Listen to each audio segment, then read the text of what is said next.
C'est pas qu'il ne se passe rien, c'est que tu viens de terminer Les Désirés Maya. Et moi j'ai l'impression que c'est un peu cliché et redondant. Parfois en fait on veut trop chercher à modifier, on veut trop chercher la petite bête. Les amis, nous sommes en mars, il est donc l'heure de retrouver le choral des étoiles.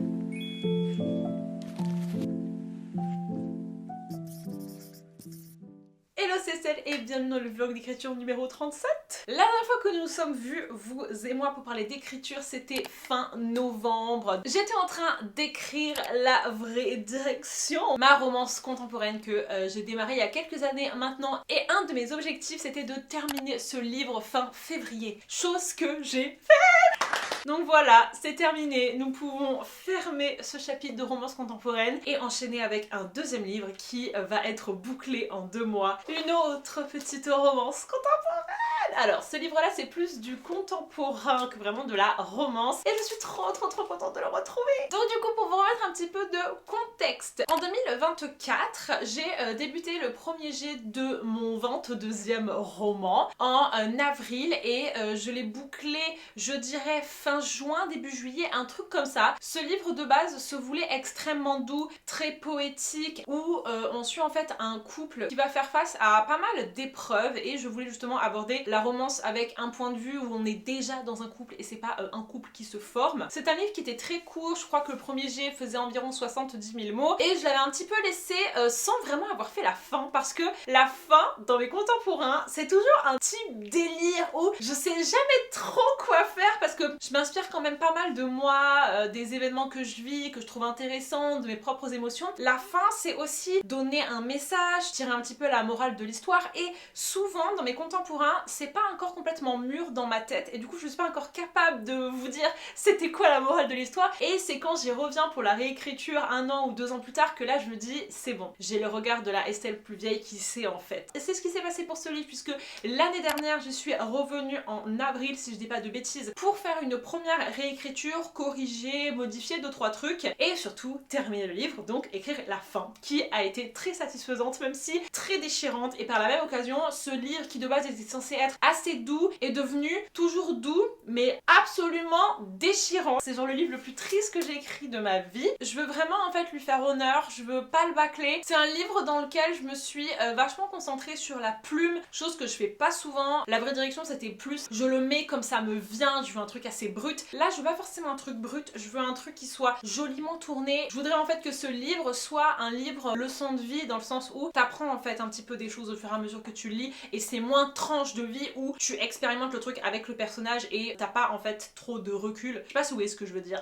Mais en gros je fais 2 types de livres. Des livres tranches de vie et des livres leçons de vie. Enfin en ce qui concerne mes contemporains. Tranches de vie, donc des livres où t'as pas la morale dès le début. Je dirais que c'est plutôt le 5e mur, le public imaginaire et la vraie direction. Et les livres plus leçons de vie, on a pour moi la bonne direction et du coup le courage des étoiles. Et l'année dernière, je sais pas si vous vous souvenez, mais je me suis un peu remise en question par rapport à l'axe de ce livre puisque j'avais une idée de base qui au final n'était pas si pertinente que ça et surtout n'englobait pas suffisamment le livre et j'ai en fait rajouté tout un axe autour de la mémoire, des souvenirs, de s'ancrer plus dans le moment présent et de ressentir en fait ce qui nous arrive pour pouvoir mieux nous en rappeler au lieu de tout de suite vouloir le raconter, le filmer, etc. J'avais hésité à changer le titre. J'étais de base sur Le courage des étoiles parce que c'est la traduction d'une chanson de Sleeping at Last Saturn. La première phrase c'est He taught me the courage of stars before he left. Mais du coup avec tout mon concept de souvenirs, j'avais potentiellement quelque chose un peu plus concret avec machine à souvenirs que j'aime bien, mais je trouve que c'est pas totalement le ton que je veux. Et enfin du coup ce que je pense que je vais faire c'est un petit mélange de tout ça et c'est Ludmilla qui m'a donné l'idée, c'est de faire tout simplement la mémoire des étoiles. C'est pas forcément un titre très original mais après je m'en fous, mes livres ils sont pour moi, je les fais pas publier. Ceci étant dit, qu'est-ce qu'on va faire? Ceci est l'impression de ce que j'ai fait l'année dernière. Donc on a une version qui est corrigée et qui est déjà réécrite, donc je n'ai qu'à faire la dernière étape de réécriture qui est peaufiner la plume, vérifier que tout colle, faire en fait un dernier repassage pour être sûre que j'en suis satisfaite. Et pourquoi j'ai attendu aussi longtemps pour faire ça? Parce que j'avais le paranormal qui contrôlait toute ma vie, donc du coup j'avais pas le temps. Et puis j'aime bien en fait me laisser un peu d'espace pour revenir ensuite sur ces livres à tête reposée. Bon là j'ai laissé quand même un an entre ces deux réécritures, du coup j'ai un œil assez neuf qui va encore une fois pouvoir rajouter un petit peu du recul. Et parce que la vie a été assez rigolote ces derniers temps, j'ai un petit truc à rajouter dans ce livre. Je pense honnêtement que c'est le livre que j'ai le mieux écrit, même si en fait c'est étrange de dire ça parce que je sors de La Vraie Direction, qui est un livre qui était hyper contemporain pour moi. J'écrivais vraiment dans les émotions dans lesquelles j'étais plongée. Donc c'était très brut, très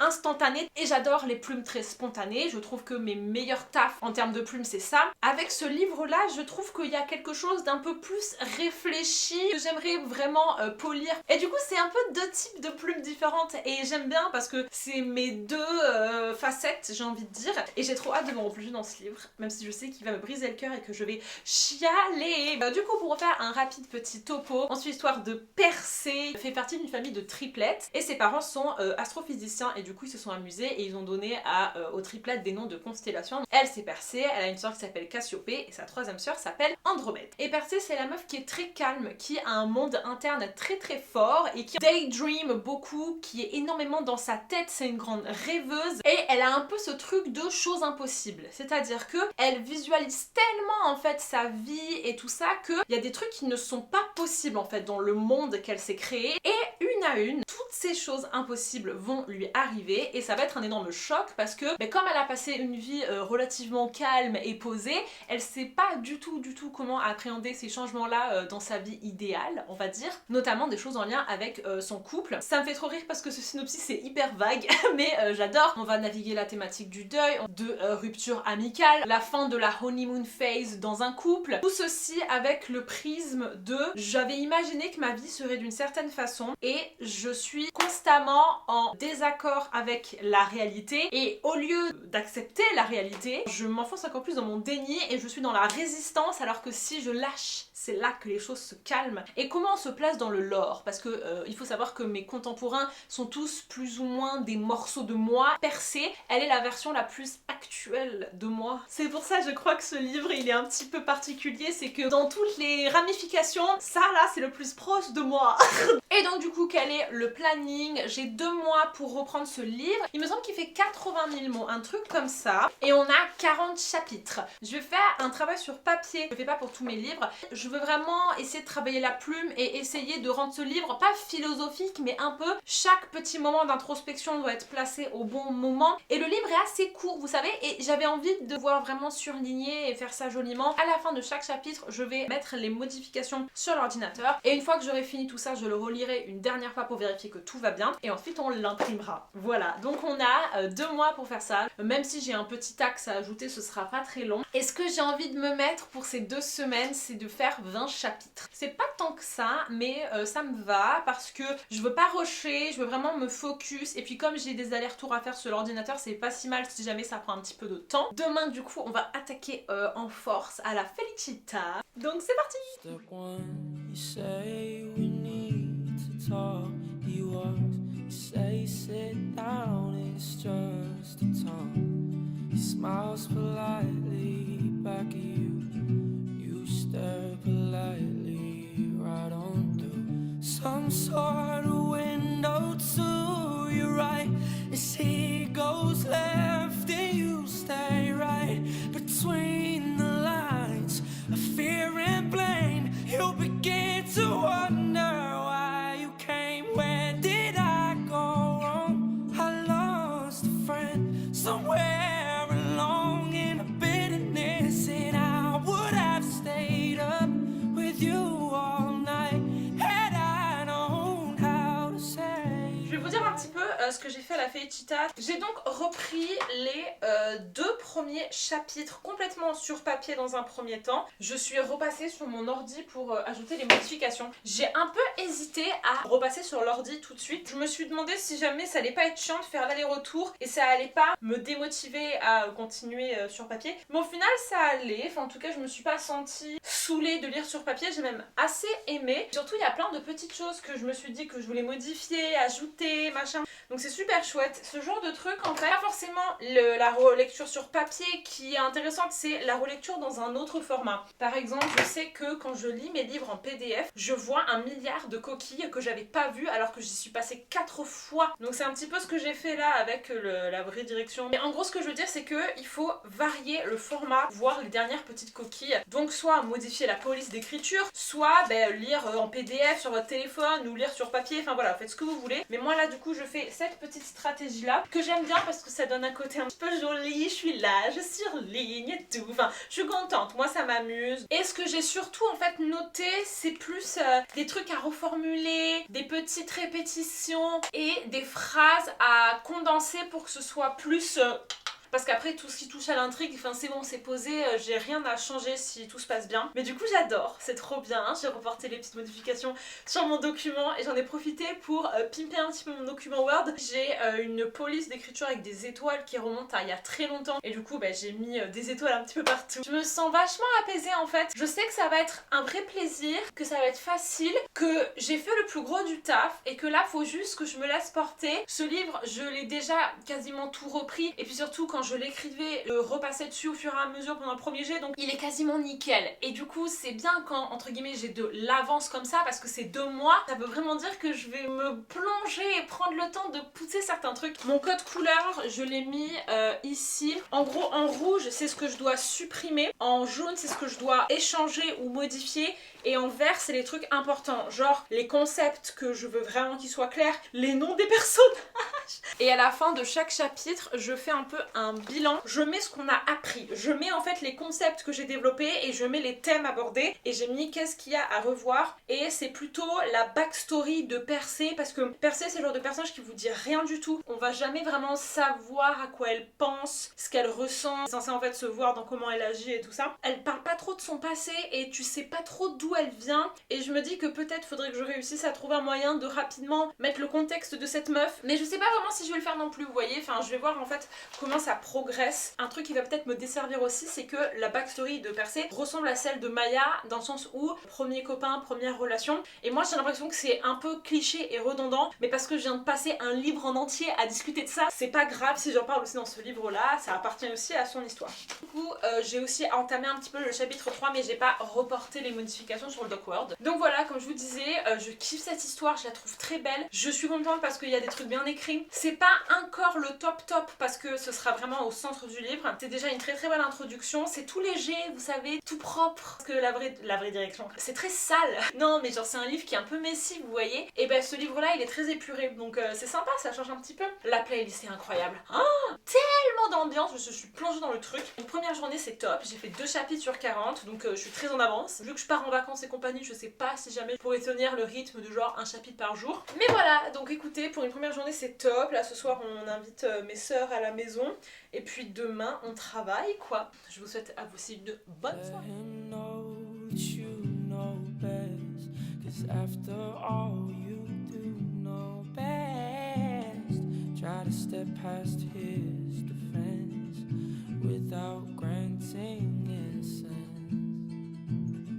Lay down a list of what is wrong, the things you told him all along, and pray to God he hears you. And I pray to God he hears you. And where did I go wrong? I lost a friend somewhere along in the bitterness, and I would have stayed up with you all night had I known how to save a life.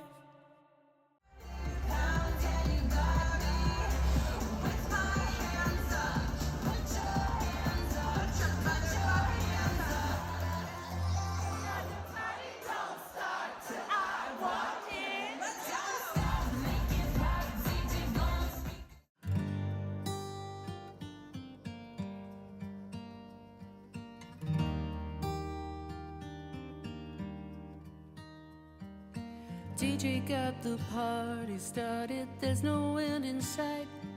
Everybody's moving to the rhythm that's inside. It's a crazy world. tonight's the right situation. Don't get left behind. I can feel the music moving through me everywhere. Ain't no destination, baby. We don't even care. There's a place to be if you need the right education. Let it take you there. Go with the magic, baby. I can see it there in your eyes. Let it flow. Stop the waiting. Right there on the dance floor is where you gotta let it go. Don't stop moving. Can you feel the music? DJ's got us going around, round. Don't stop moving. Find your own way to it. Listen to the music, taking you to places that you've never been before, baby, now.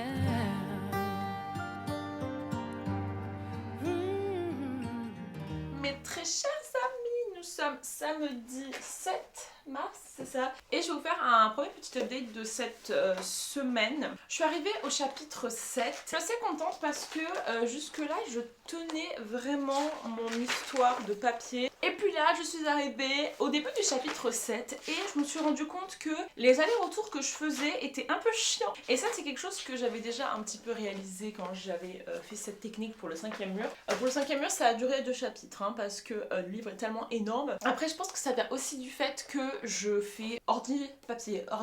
Si j'avais fait tout papier d'un coup, peut-être que j'aurais pas eu cet agacement. Mais en fait moi il faut savoir que je suis une impatiente. Je suis quelqu'un qui déteste avoir l'impression qu'elle perd son temps. Toutes les modifications que je faisais sur le papier, je me disais mais c'est con, j'aurais pu faire cette modif sur mon ordinateur. Alors c'est vrai que au final tu gagnes du temps parce que tu vois des trucs que tu n'aurais pas vu sur ton ordinateur, mais je suis un petit peu insupportable. Donc je pense que je vais arrêter là pour le papier, même si c'est un peu con parce que du coup j'ai imprimé le truc, mais au moins je l'ai. Ça me dérange pas d'avoir cette version en papier parce que je n'ai jamais les anciennes versions de mes livres, parce qu'en fait je fais tout dans le même document. Je fais mon premier jet, puis je repasse dessus, puis je machin, donc en fait mon document il évolue de premier jet jusqu'à version finale dans le même document, donc en fait je n'ai aucune trace des versions d'avant. Donc là moi ça me fait une trace des versions d'avant, donc je pense que cette première semaine c'était rigolo, même pour moi, ça m'a permis de me remettre dedans et de me concentrer, et je suis pas mécontente non plus du travail que j'ai fait, mais je pense que je vais être beaucoup plus efficace en m'y attelant directement sur l'ordinateur. Et surtout je trouve que ça me cassait un petit peu parce que c'est à cause de moi, parce que j'ai décidé de faire les allers-retours, que je lis un chapitre et après tu le relis sur l'ordi, ça te casse un petit peu dans l'élan de continuer avec le chapitre suivant. Et là on a fini l'introduction du livre, on arrive dans le vif du sujet et je voulais pas me casser le truc parce que c'est je trouve la meilleure partie de ce livre, cet enchaînement là que je m'apprête à lire. Pour me donner en fait la full expérience du livre, j'ai décidé du coup de passer full ordi et je pense que je ne regretterai pas. Alors il s'est passé déjà un truc que je savais qu'allait se passer, c'est que ce livre est quand même beaucoup plus doux, a une énergie beaucoup plus basse et une énergie qui va en fait évoluer mais tranquillement comme ça. Ça fait pas en fait des énormes vagues, t'es tout le long à peu près sur le même niveau de tension, ce qui veut pas dire qu'il n'y a pas de tension, mais c'est pas un livre épuisant à lire. Je sais pas si vous voyez ce que je veux dire. Tandis que La Vraie Direction, c'était un livre qui faisait les montagnes russes de malade, c'était un livre avec des grosses crises, des grosses émotions très hautes en couleur, enfin en fait ça ressemble au 5e mur, hein. C'est vraiment la même patte que le 5e mur. C'est des livres où je fais pas mal de surenchères, c'est-à-dire qu'il n'y a pas un truc, il n'y a pas 2 trucs, il y a 3 trucs et puis là il y a un 4 truc. Ce livre là, allez j'ai 3 thèmes. Et moi j'aime bien parce que ça me change de La Vraie Direction, mais en même temps mon petit cerveau là qui va m'être stimulé à H24, et bah il se dit oulala mais on s'ennuie,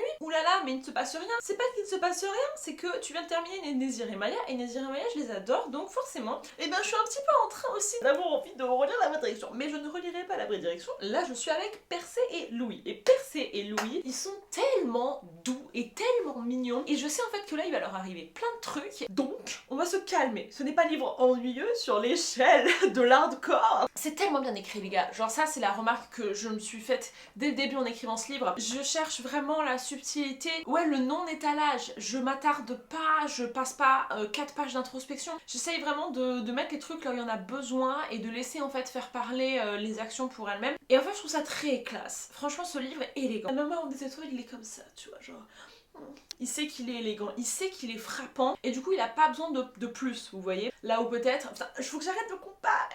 Disons que là c'est pas facile cette période de transition parce que j'adore tellement la vraie direction. Et en fait ça m'avait pas fait ça depuis un petit moment, genre ce deuil de livre. Et puis surtout comme je vous disais, la comparaison est très rapide parce que c'est deux livres qui parlent des mêmes thèmes mais sous un angle différent. Donc je fais que de digresser, je suis désolée. Du coup pour vous parler de La mémoire des étoiles. Là, le début du chapitre 7, c'est là où on entre vraiment dans le feu de l'action. Et ce que j'aime avec ce livre, comme dans à peu près tous mes livres et dans tous les livres normaux, c'est que quand tu débutes, enfin tu sais pas en fait. Tu sais pas trop ce qui va te tomber sur la tête. Et puis quand ça te tombe sur la tête, je crois que c'est la fin du chapitre 5, c'est un peu en mode oh putain, ok, là je comprends quel va être l'enjeu. Et c'est ça aussi ce que j'aime bien avec ce livre, c'est que c'est de pire en pire. Et au début, il y a genre 15 strates. Et au fur et à mesure, tu vas plus profondément dans les croûtes là. Le moment où tu apprends un truc énorme sur sa life, c'est genre je crois au milieu du livre. J'aime bien parce que je sais qu'on pourrait me dire ah mais ça faut que tu le dises beaucoup plus tôt et tout, et je suis en mode non j'aime bien en fait que ça sorte comme ça. Dans la tête du personnage ça fait sens qu'en fait elle cache en fait plein de choses et elle fait style que tout va bien et elle fait style que y a pas du tout ce truc là qui l'impacte, et en fait quand ce truc ressort ça la tétanise parce que justement elle est en mode quoi, mais non tu n'as pas le droit de faire ressortir ce truc en fait. Je modifie surtout des mots, je modifie des phrases pour les raccourcir, surtout du rouge et du orange, hein, je dois vous dire, parce qu'on n'est pas encore au chapitre où il y a mes citations préférées. Donc voilà, en fait finalement je modifie pas tant de choses que ça parce que c'est ce que je vous avais dit, le texte en fait il est déjà bon, il est déjà propre. Et un truc aussi c'est qu'il y a des flashbacks dans ce livre, et ces flashbacks là j'avais oublié parce que vous savez donc les flashbacks commencent à partir du chapitre 5 au moment où on a la nouvelle qui perturbe tout le livre. Et c'est ça que j'aime bien quand je laisse un livre mariner comme ça pendant un an, c'est qu'en fait quand je retrouve des passages que peut-être j'avais pas écrit dès le premier jet, je suis en mode oh putain mais c'est vrai qu'il y avait ça, et ça me wow. Là je sais que ce livre je l'ai quand même vachement modifié l'année dernière et du coup je me rappelle plus vraiment. Et vous voyez là, au plus j'en parle et au plus j'ai envie d'aller le lire et de continuer à le bosser, parce que au tout début j'étais pas très motivée, et ça je crois que je l'avais dit dans le vlog de l'année dernière, ce livre a une malédiction, c'est que chaque fois que je commence à l'ouvrir je perds l'envie, mais avant je suis trop fan, comme si c'était plus l'idée du livre qui me plaisait et l'esthétique du livre que le livre en lui-même. C'est tout pour cette update, j'ai déjà suffisamment parlé. Je pars au ski tout à l'heure pendant 3-4 jours donc je ne pourrai pas écrire, mais quand on rentre j'aimerais bien aller jusqu'au chapitre 20 si c'est possible. Non je modifie, je vais dire plutôt chapitre 15 parce que j'ai pas mal de choses à faire aussi la semaine prochaine, et juste profiter quoi, parce que ce livre je pense que quoi qu'il arrive il aura une durée de vie très courte dans ma vie et il est très très beau et je veux vraiment le déguster. Donc je vous abandonne, je vais au ski et on se retrouve la semaine prochaine. Conversation is going round. People talk about the girl who's come to town. A lovely lady, pretty as can be. No one knows her name, she's just a mystery. I've seen her maybe once or twice. One thing I can say, oh she's very nice. She's a lady, one I really wanna know. Somehow I've got to let my feelings show. She is fresh, excited. She's so excited to me, yeah. She is fresh, excited. She's so invited to me. I've been thinking about the way you walk, baby. I like the way you talk. Tell you something I really can't hide. Heaven must have sent you to be by my side. Fresh and lovely, like a dream come true. I give you anything, spend the night with you. What a feeling, and I can't stop it, baby. Miss Frisky Lady, take me away. She is fresh, excited. She's so excited to me, yeah. She is fresh, excited. She's so invited to me, yeah. Mes très chers amis, il est temps de faire un petit update puisque ça va faire maintenant 2 semaines quasiment que ce vlog a démarré. Ces dernières semaines, comme vous avez pu le voir, j'étais 4 jours au ski avec ma promo, c'était trop bien, on a trop rigolé, ça m'a fait une belle pause. Je suis rentrée avant-hier et depuis j'ai quand même bien avancé, surtout hier à la Feita, j'ai enchaîné 2 chapitres et 2 souvenirs et je suis arrivée jusqu'au chapitre 11 et du coup on va parler de tout ça quoi, voilà. Du coup comme je vous l'ai montré, avant-hier j'ai attaqué la partie 2 qui qui est la partie la plus difficile à lire et en même temps la plus belle. Quand j'allais à la Felicita, je me suis dit ah putain non, genre c'est vraiment les chapitres où je chiale et du coup faut que je sois à la maison et du coup c'est aussi pour ça que je me suis arrêtée, que je suis pas allée plus loin parce que je trouve que c'est dommage en fait de pas pouvoir me laisser vraiment expérimenter le truc et pleurer comme j'ai envie de pleurer. Et à la Felicita je ne peux pas pleurer, même si je suis quand même très à l'aise à la Felicita, pleurer c'est encore un petit peu le niveau supérieur. Donc c'est ce qu'on va faire ces prochains jours, oui. Mais en même temps ces chapitres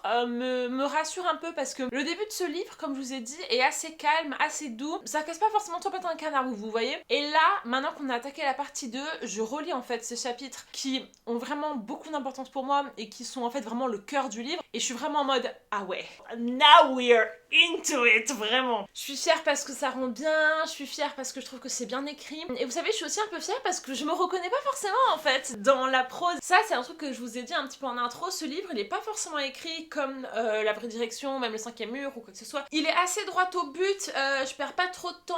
Et du coup, les chapitres sont assez courts. Les chapitres font entre 1000 et 1500 mots. Autant dans tous mes autres projets, j'aurais hurlé au scandale et j'aurais dit ah non, c'est pas possible en fait. Genre mes chapitres peuvent pas faire 1500 mots. Genre c'est bon, on est où là, vous voyez? Et en fait là, ça me dérange vraiment pas. En fait, j'ai l'impression que c'est suffisant. J'ai l'impression que plus ça brouillerait un petit peu le message et ça perdrait un petit peu en puissance. En fait, c'est vraiment le projet qui dicte les règles. Souvent, j'ai des messages qui me demandent quelle taille doit faire les chapitres, t'écris en combien. Et en fait, j'ai jamais moi de réponse magique. Il n'y a pas de règles, il n'y a pas de bonne façon de faire. En fait, c'est votre livre qui va vous dire ce que vous devez faire. Des fois, des chapitres à 3000 mots, ça va être très bien. Genre, c'est ce que je faisais pour La Vraie Direction, c'est ce que je fais la plupart du temps pour mon paranormal. Mais des fois, des chapitres à 1500 mots, c'est exactement ce qu'il faut aussi. Autorisez-vous en fait à repartir de zéro et à changer les règles à chaque fois que vous changez de projet, à être flexible en fait et à laisser votre projet vous dicter ses propres règles. Et ça, je trouve que c'est assez important en fait de s'écouter et d'adapter toutes ces méthodes à l'histoire que vous êtes en train d'écrire. Et du coup là pour celui-là, c'est des chapitres courts. Et franchement pour le moment, j'en suis assez contente. J'ai retrouvé des passages que j'aime beaucoup. Et en fait, j'aime beaucoup ce livre. C'est tout le temps comme ça. Je le débute et je suis un peu en mode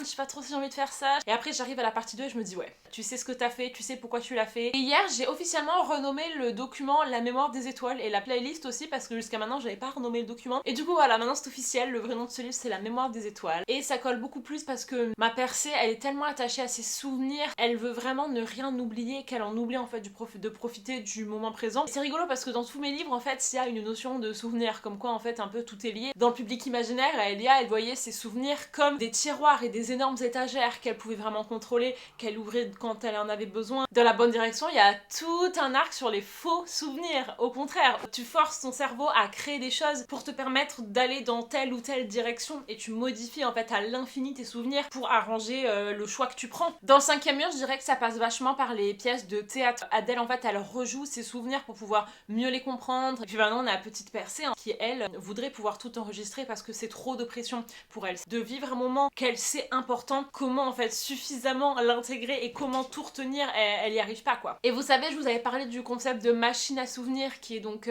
la machine que Percée voudrait créer. Et un truc que je trouve sympa, c'est que en fait le livre en lui-même est une machine à souvenirs parce que j'ai mis en fait plein de souvenirs dedans qui sont donc du coup les souvenirs de Percée, hein, vous avez compris. La forme du livre sert aussi le message. Ça c'est un truc contemporain quand je le vois, mais vraiment ça me fait frétiller quoi. Et donc du coup là je suis au chapitre 11, je suis à 89 pages sur 299. C'est un tout petit bébé les gars, il fait 80 000 mots, je sais pas si vous vous rendez compte, ça fait très longtemps que j'ai pas écrit de livre aussi petit. Aujourd'hui je vais me faire une petite journée de chill, lecture, écriture, je vais pas mal avancer et je vais vraiment me laisser porter. Je trouve que maintenant dans les réécritures, j'arrive à vraiment lire le truc, faire les modifications dont j'ai besoin et pas me stresser à me dire non mais là t'as rien changé, non mais là t'as pas modifié ça, non mais là t'as pas ajouté ci, t'as pas ajouté ça. Je me lâche un peu la grappe parce que j'ai l'impression qu'avec toutes les bêta lectures que j'ai fait et toutes les réécritures que j'ai fait, j'ai suffisamment confiance en mon œil pour savoir que si je lis une phrase et que c'est bon, et ben c'est bon, vous voyez. Parfois en fait on veut trop chercher à modifier, on veut trop chercher la petite bête et tu te retrouves à modifier ton livre histoire de dire que t'as modifié ton livre. Il faut savoir reconnaître quand c'est bon aussi. Mais du coup pour la semaine prochaine, pour cette 3e semaine de vlog, j'aimerais bien arriver jusqu'au chapitre 20. Voilà, et là on aura fait pile poil la moitié du livre, donc je serai assez contente. With golden stream, our universe was clothed in light.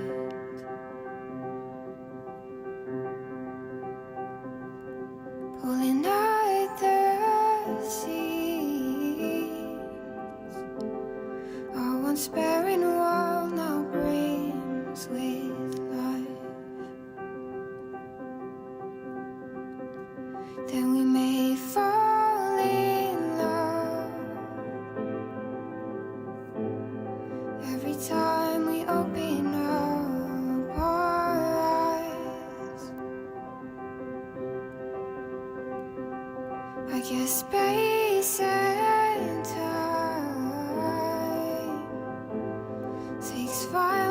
things, angry things that makes them kind. We are the dust of dust. We are the apple of God's eye. We are infinite as the universe we hold inside. I cried.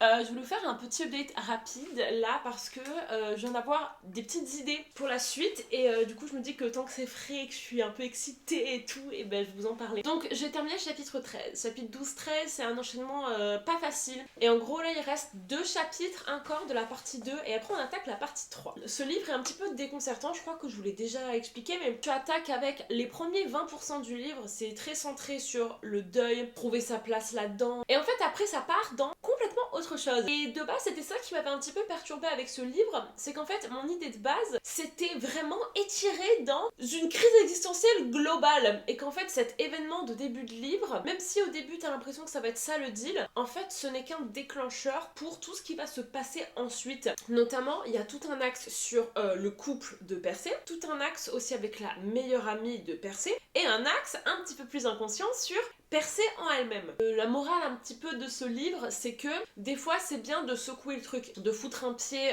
dans le château de sable et de juste dire waouh, qu'est-ce qui se passe là, et d'arrêter d'entretenir quelque chose juste histoire de dire que ça existe si jamais c'est pas bon pour nous, d'accepter de briser quelque chose pour pouvoir mieux le reconstruire. De base, j'avais donc fait 3 axes de flashbacks, des flashbacks sur la famille de Percé, des flashbacks sur la famille de Louis et des flashbacks sur le couple Louis-Percé. Je me suis rendu compte que j'allais pas m'arrêter là, évidemment que non, que je vais pas m'arrêter là parce que là du coup on est à la moitié du livre en gros et j'ai plus de flashbacks, mais c'est con, enfin c'est nul. La partie 3 qui est donc axée sur le couple de Percé et Louis, j'avais rajouté l'année dernière, ça je vous l'avais dit, des flashbacks de eux. Je vais modifier ces flashbacks parce que en fait ces flashbacks sont trop axés sur Percé et je vais en faire plus tard des flashbacks très axés sur Percé. Donc du coup là je vais modifier mes flashbacks pour que ce soit plus des flashbacks sur Louis et ensuite j'ai introduit une partie 4 qui est donc l'axe sur la meilleure amie de Percé. Je vais mettre des flashbacks sur la meilleure amie de Percé. Ça va être trop bien, ça va rajouter un petit peu de matière et de nuances au livre, donc ça va être très très chouette. Et enfin, partie 5.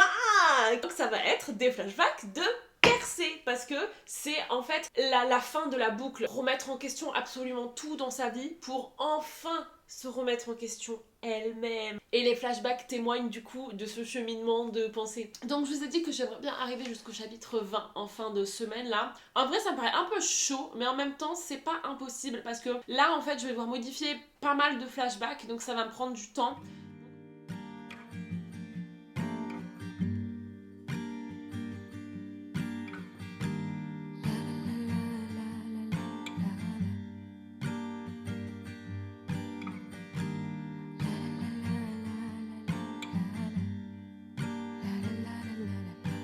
Je suis bien quand t'es pas loin,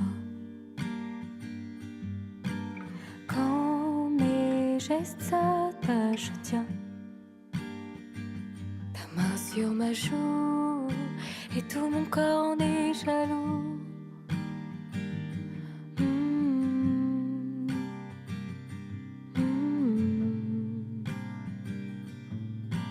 J'aime me cacher dans tes bras, comme si je n'existais pas. Pour ne pas m'oublier, je nous ai souvent dessinés.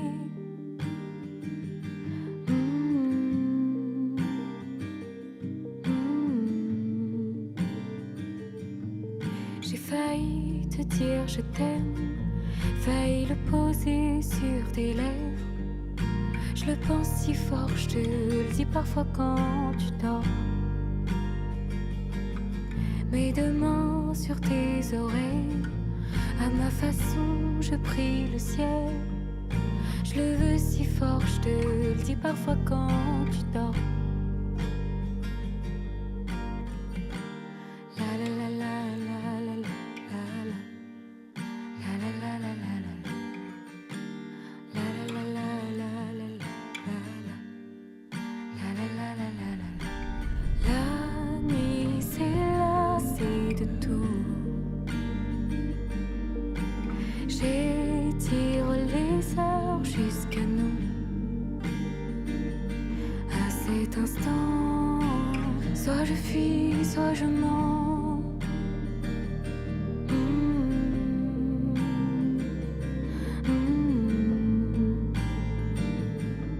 J'ai failli te dire je t'aime, failli le poser sur tes lèvres. Je le pense si fort, je te le dis parfois quand tu dors. Mes deux mains sur tes oreilles, à ma façon je prie le ciel. Je le veux si fort, je te le dis parfois quand tu dors. Mes très chers amis, nous avons terminé. Nous sommes arrivés jusqu'au chapitre 20. Aïe. On va parler du coup de ces deux derniers chapitres parce que c'est très très beau ce qui se passe. Donc comme je vous ai dit, je suis à présent dans la partie 3 qui correspond au pilier numéro 3 de Percé qui va s'effondrer pour mieux se reconstruire et c'est son couple. Et du coup, les flashbacks associés à cette partie 3 sont des flashbacks de son copain Louis. Et je suis en train de tous les refaire. Je vous avais expliqué que de base j'avais mis flashbacks qui étaient un peu trop centrés sur Percé. Là c'était beaucoup trop de la réflexion interne et du coup ça collait pas forcément. Et je pense que ces flashbacks là, plus centrés sur Percé, je vais les mettre dans la partie 5 qui est centrée sur la déconstruction de Percé elle-même. Et du coup là, j'ai refait du coup les deux premiers souvenirs. Et en fait, je suis trop touchée parce que vous en doutez, mais c'est en fait les souvenirs de mon copain et moi quoi. Et ça me fait trop plaisir parce que, est-ce que je l'ai là? Attendez. Parce que je suis une autrice. Pour nos 1 an, j'avais fait un petit livre à mon copain. Et en fait, dans ce livre-là, j'ai pas vraiment rejoué les scènes en fait. J'ai plus raconté comment moi je me sentais et ma réaction aux choses quoi. C'était plus en fait des extraits de mon journal intime de l'époque. Et en fait là, en écrivant certaines scènes, j'avais une impression de déjà vu et je me suis dit mais j'ai déjà écrit ça, enfin dans quel livre j'ai utilisé ça? Et après je me suis dit non, je n'ai jamais utilisé ça pour un livre encore. Et en fait je me suis dit mais c'est con parce que notre histoire je trouve qu'elle est trop belle, douce quoi. Et en fait en racontant des passages je me suis dit ah c'est quand même bien que je l'écrive. J'en avais jamais vraiment parlé tu vois et donc là ça me fait plaisir de savoir que les souvenirs sont là. J'ai posé le truc. Et du coup ces flashbacks sont beaucoup plus gros parce que de base ils faisaient 500 mots, là ils font 1100 mots donc du coup j'ai fait augmenter le doc de 80 000 mots à 81 500 mots. Et je suis un peu contente parce que je voulais quand même que ce livre grossisse un petit peu, genre 90 000 mots. Et là je pense qu'entre du coup les souvenirs de Louis que je modifie un petit peu et les souvenirs de Elsa que je vais ajouter et à la fin les souvenirs de Percé à elle-même que je vais ajouter, je pense que je vais arriver jusqu'à 90 000 mots. Que genre je comprends ce que je fais, vous voyez. Autant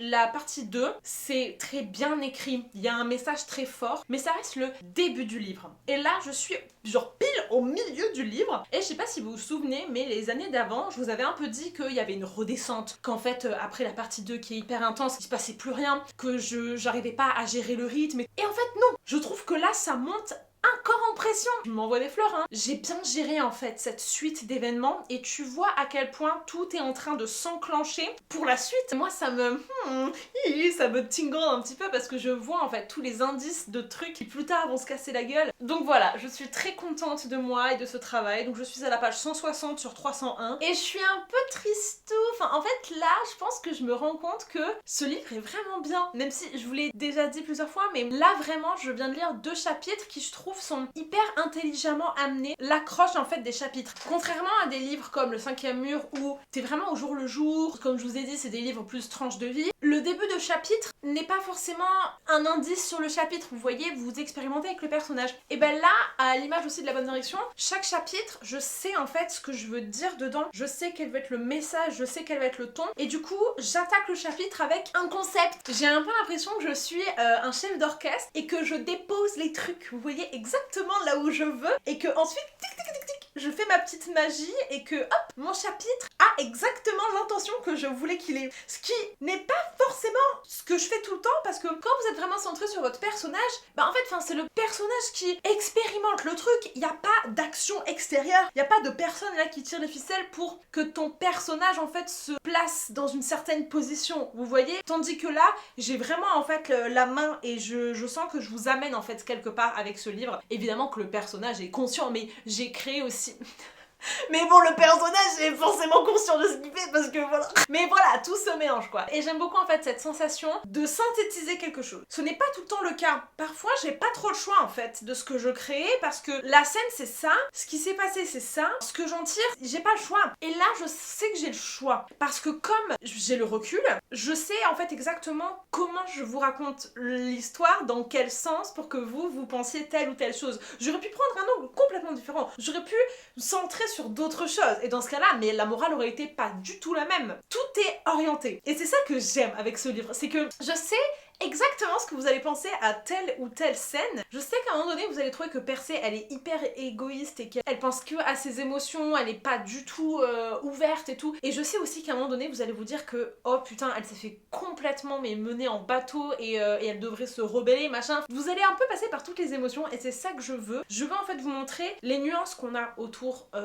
des gens et surtout l'indulgence qu'il faut avoir parce que c'est tous notre première fois sur Terre en tant que nous, hein. J'avais pas mal entendu cette phrase par rapport à nos parents. Il y a des moments dans ta vie où tu vas te rendre compte que c'est la première vie aussi de tes parents et qu'ils apprennent des choses en même temps que toi. Et ben là, c'est un petit peu ce que je voudrais transmettre, c'est que les livres ne sont pas forcément un exemple. Les personnages se trompent et heureusement parce que on n'est pas tous en fait nés avec la science infuse, etc.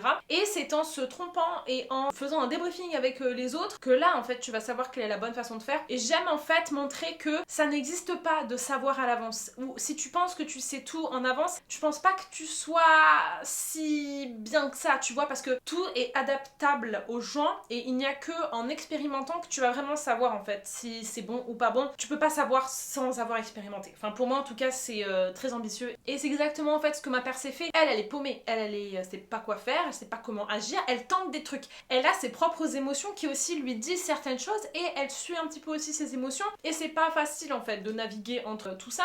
Et j'aime ce personnage parce que je trouve que elle fait un peu les erreurs qu'on a peur de faire. Dans certaines situations, on se dit ah mais moi mais je ferai jamais ça, ah mais moi mais non mais je suis dégoûtée par les gens qui pensent comme ci, comme ça, ah mais moi je serais tellement mieux machin. Et en fait, face au fait accompli, bon t'es pas forcément la meilleure personne ou tu dis pas forcément en fait les meilleurs mots et que même en ayant appris plein de choses, en étant éduqué sur plein de choses, en ayant fait un travail sur toi-même, parfois en fait t'as pas les bons mots ou tu les dis pas dans le bon sens ou tu es quand même maladroite. Et c'est aussi ça en fait que je veux montrer, c'est que il faut pas avoir de si grosses attentes envers soi-même, accepter le stade auquel on est et accepter parfois qu'on ne sait pas et accepter que parfois la meilleure chose que tu puisses faire c'est de demander à quelqu'un de quoi t'as besoin, parce que moi là je suis en train de me monter la tête de se dire mais si je lui demande c'est que je suis pas une bonne copine, mais si je lui demande pas et que je fais quelque chose que ça lui va pas, mais est-ce que je vais pas aussi être une mauvaise copine, enfin voilà. Donc tout ça pour dire que le côté psychologique de mon livre est trop bien et que j'aime trop ce que je fais et en plus j'ai le luxe de pouvoir orienter tout ça. Et ce que je voulais vous dire aussi c'est que durant ce vlog j'ai eu certains moments de panique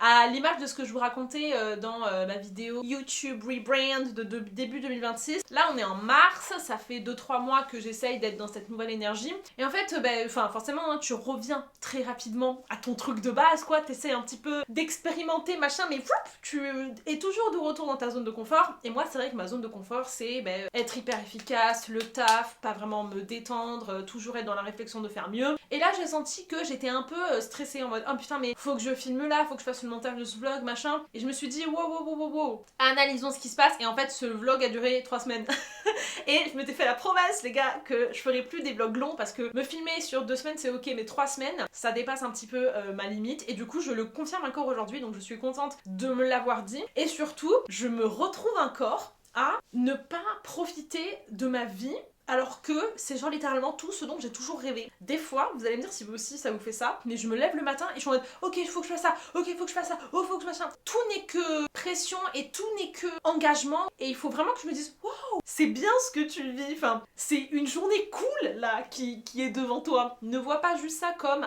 un point sur ton agenda, tu vois. Non, vois ça comme oh putain, mais là, genre, je vais à un concert. Oh, mais là, je vais boire un verre avec mes amis. C'est une bonne chose. Tu vas vivre une bonne journée. Et surtout, mais tu te rends compte de où tu es, avec qui tu es, et tu as littéralement rêvé d'être là où tu es actuellement en fait. Donc pourquoi est-ce que tu te sens encore pas assez productive ou pas suffisamment accomplie machin? Genre des fois je me tape la tête par terre parce que je me dis mais Estelle, tu es genre littéralement tout ce que tu voulais et t'es encore en train de te dire oh là là faut que je fasse ci à telle heure, oh mais faut que je fasse ça machin. Wow, relax, tu as déjà rendu ta vie complètement productive par le simple fait que tu as créé ta chaîne YouTube et que tu sois tombée amoureuse quoi. C'était les 2 plus gros trucs de ta life et tu l'as fait. Donc en fait, tout ce que tu fais à partir de maintenant, c'est du bonus. Il y a personne qui attend quoi que ce soit de toi. Mais apprécie. Et là, j'essaie vraiment d'être dans cette énergie de mais c'est génial en fait. Parce que à une époque, c'était ça en fait que tu considérais comme le goal de ta vie. Et tu es dans ce goal de vie. Donc forcément, tu te trouves d'autres goals de vie. Mais faut pas oublier que t'as atteint déjà le sommet là. Il n'y a plus qu'à profiter quoi et à s'amuser. Et puis aussi ma petite Chandler Hensley, elle a fait un burn-out et elle a dit qu'elle allait arrêter les vidéos de livres parce que ça lui prenait trop d'énergie, parce qu'elle était trop stressée. I feel you! Et du coup, elle a fait un vlog en mode bah du coup j'ai envie de lire maintenant que j'ai dit que je voulais plus me stresser à lire et genre c'est elle qui lit. Ça fait du bien de lire des livres alors que c'est pas pour des vidéos et tout. Et je vois ce qu'elle veut dire et en même temps moi j'ai une théorie et vous allez me dire ce que vous en pensez. À partir du moment où tu crées du contenu, il faut abandonner l'idée que tu vas être chill à propos de ça. Pour moi ça ne colle pas en fait parce que le principe d'être très présente, de vivre sa vie machin, ça ne colle pas avec le fait de te filmer, avec le fait de prendre des photos, avec le fait de faire des miniatures machin. À partir du moment où tu vas faire du montage, il faut que le montage soit rythmé. Et même si tu te dis non mais on s'en fout, ce sera très réaliste, tu vas forcément te dire oh faut que je filme ça parce que ça fait bien réaliste. Ben voilà, tu retombes en fait dans ton piège. Et pour moi c'est un peu illusoire de croire qu'on peut réussir à faire du contenu très chill juste basé sur notre life. À partir du moment où tu prends ta caméra, tu vas forcément ranger le derrière, tu vas forcément essayer de faire en sorte que ce soit bien cadré. Et au final t'as dit que tu voulais faire un contenu chill basé sur ta vie, mais tu retombes en fait exactement dans le même truc qu'avant. Ça je me suis rendu compte de ça, c'est que si je veux en fait être 100% authentique, je ne me filme plus. Et je ne fais plus de vidéos sur YouTube, vous voyez. Mais ça, je n'ai pas envie et j'aime. Il faut pas oublier quand même qu'on aime faire ça, qu'on aime créer du contenu. C'est pas non plus 100% un truc énergivore, machin. Non, ça nous plaît. Enfin, j'espère, hein. Et des fois, en fait, je me dis, faut pas non plus pousser vers ce truc de analogue, je veux vraiment plus toucher à mon téléphone, machin, parce que ça nous plaît. Enfin, moi, en tout cas, ça me plaît. J'aime beaucoup. Et quand je fais mon montage, je suis trop contente. Donc, il faut juste que je me concentre sur ça et savoir, en fait, placer la limite. Mais en fait, accepter que, ben oui, enfin je suis désolée hein, mais à partir du moment où je vais faire un vlog, oui je vais faire des jolis plans, et oui ça va me prendre du temps, et c'est pas ça qui est mauvais. Ce qui est mauvais c'est que ça dépasse en fait ton seuil de tolérance, mais forcément ça te prend du temps, et c'est impossible. Genre je mets au défi de quelqu'un qui me dit mais je filme ma vie, je n'affecte pas ma vie en fait quand je me filme. Trouvez-moi quelqu'un qui fait ça, mais je pense que c'est pas possible. Et je pense que j'arriverai à trouver dans son vlog des trucs où je me dis la meuf non, là t'as fait exprès. Parce que évidemment, enfin, quand tu te filmes, tu mets en scène des choses, c'est sûr. Genre même moi, vous voyez, là genre dans ce vlog, je sais que j'ai pas mal pleuré. Et autant il y a des fois je pleurais tranquillement, mais à un moment donné, genre j'étais là, j'ai commencé à pleurer. Oui, je me suis filmée parce que je sais que ça fait aussi partie de mon identité. Je veux vous montrer que moi effectivement quand j'écris j'ai des émotions et que en fait ce livre me procure ça et que ça fait partie en fait de l'énergie de ce livre et de l'éra de ce livre. Et aussi moi les vidéos et les vlogs d'écriture ça me permet de me souvenir en fait, et là ça me fait un souvenir de ce que le livre m'a procuré. Et je sais aussi que ça ajoute de l'émotion, que derrière je vais mettre une certaine chanson, et c'est pas mauvais je pense de planifier ça parce que c'est littéralement le sens du mot montage et le sens d'être un créateur de contenu. Tu orientes en fait ce que tu fais. C'est la même chose que ce que je vous disais là de quand j'écris mon personnage. Évidemment, j'oriente mes scènes pour vous faire ressentir certaines choses. Et c'est normal de faire ça. Mais ça n'enlève pas l'intention positive derrière, ni que je me force, genre absolument pas. C'est juste que je vais sélectionner en fait ce que je filme pour que ça serve mon contenu. C'est pas mauvais en soi. Voilà, j'espère que j'ai fait comprendre ce que je voulais dire. Mais du coup voilà, je suis très contente de ce vlog. Je me suis bien amusée et je suis vraiment hyper à fond dans mon livre. Et c'était vraiment ça que je voulais chercher. Je me sens hyper connectée connectée, hyper plongée dedans, j'ai trop hâte de continuer. Donc voilà, n'hésitez pas à me dire ce que vous êtes en train de faire en ce moment, vos petits projets d'écriture de printemps. Il y aura du coup pas de vlog d'écriture en avril ou peut-être fin avril, on en reparlera. Je vous fais des gros bisous et je vous dis à plus tard dans une prochaine vidéo. Bye bye.